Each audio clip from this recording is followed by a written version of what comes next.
Hey friends, welcome to my new blog. ಎಲ್ಲರೂ ಹೇಗಿದ್ದೀರಾ? ಎಲ್ಲರೂ ಕೂಡ ತುಂಬ ಚೆನ್ನಾಗಿದ್ದೀರಾ ಅಂತ ಅನ್ಕೋತಾ ಇದ್ದೀನಿ. ಇವತ್ತಿನ ಬ್ಲಾಗ್ಗೂ ಕೂಡ ಒಂದು ವಿಶೇಷ ಇದೆ. ಏನಪ್ಪ ಅಂದರೆ ನಾವು ಬಂದಿದ್ದೀವಿ ಸಗರ್ಗೆ.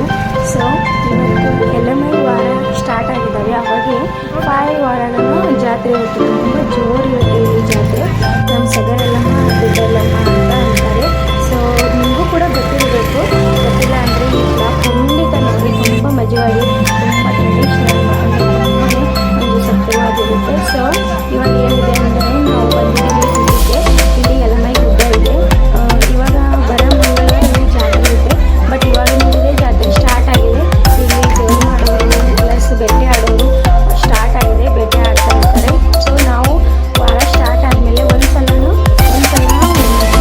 ಎಲ್ಲಮೈ ಗುಡ್ಡಕ್ಕೆ ಹೋಗಿ ಬರ್ತೀವಿ. ಇವಾಗ ನೋಡಿ ಎಲ್ಲಮೈ ಗುಡ್ಡಕ್ಕೆ ನೋಡಿ ತುಂಬ ರಶ್ ಇರುತ್ತೆ. ಅಲ್ಲಿ ಜಾತ್ರೆ ಇದ್ದರೆ ದರ್ಶನ ಕೂಡ ಆಗೋದಿಲ್ಲ, ದೇವರಿಗೆ ಆಗುತ್ತೆ. ಸೊ ನಾವು ಮಕ್ಕಳು ಇದ್ದಾರೆ ಅಂತ ನಾವು ಮನೆಯೊಳಗೆ ಹೋಗಿ ಬರ್ತೀವಿ. ಜಾತ್ರೆ ಒಂದು ವಾರ ದರ್ಶನ ಕೊಡ್ತೀವಿ. ಮತ್ತು ಜಾತ್ರೆಗೆ ಫಸ್ಟಲ್ಲಿ ಊಟ ಮಾಡಿರ್ತೀವಿ, ನೆಲೆ ಕೊಡ್ತೀವಿ. ಮನೆಯಲ್ಲಿ ಯಾರು ಗಂಡು ಕಳಿಸಿ ಆಮೇಲೆ ಹೋಗಿ ಊಟ ಮಾಡ್ತೀವಿ. ತುಂಬ ಚೆನ್ನಾಗಿ ಅನಿಸುತ್ತೆ ನೋಡಿ. ಎಲ್ಲರಿಗೂ ನೀವು ಕೂಡ ಬರಬೇಕಂದ್ರೆ ಹೇಳಿ ಖಂಡಿತ ಕಮೆಂಟ್ ಮಾಡಿ. ನನ್ನ ಲೊಕೇಶನ್ ಕೂಡ ತುಂಬ ಸೆಂಡ್ ಮಾಡಿರ್ತೀನಿ.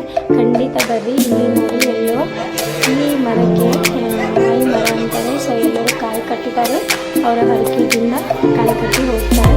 ಸೊ ಫಸ್ಟ್ ಎರಡು ಅಂದರೆ ಅಮ್ಮ ಮತ್ತಂದ್ರೆ ಇದ್ದಾರೆ. ಪಕ್ಕದಲ್ಲಿ ಏನಿದೆ ಅಂದರೆ ಪರಿಶೀಲ ಹಾಕಿದ್ದಾರೆ. ಇವಾಗ ನಡ್ತಿರ್ತಲ್ಲ, ಇವಾಗ ಒಂದು ವಾರ ಭೇಟಿ ಆಡೋರು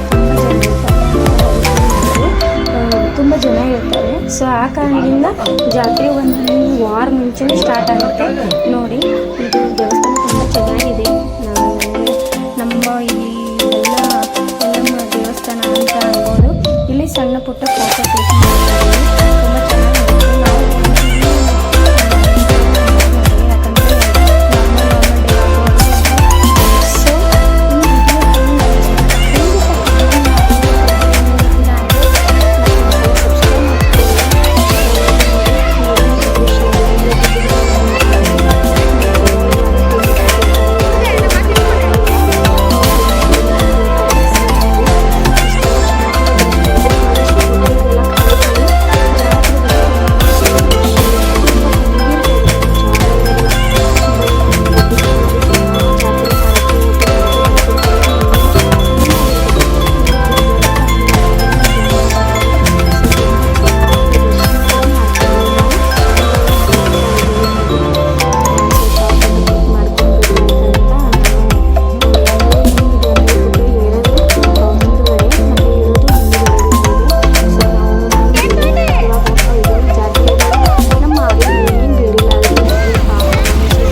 ನಾರ್ಮಲ್ ಡೇ ಸೊ ಜಾತ್ರೆಯಲ್ಲಿ ಇವಾಗ ಬಾಯ್. ನೆಕ್ಸ್ಟ್ ಬ್ಲಾಗಲ್ಲಿ ಸಿಗೋಣ.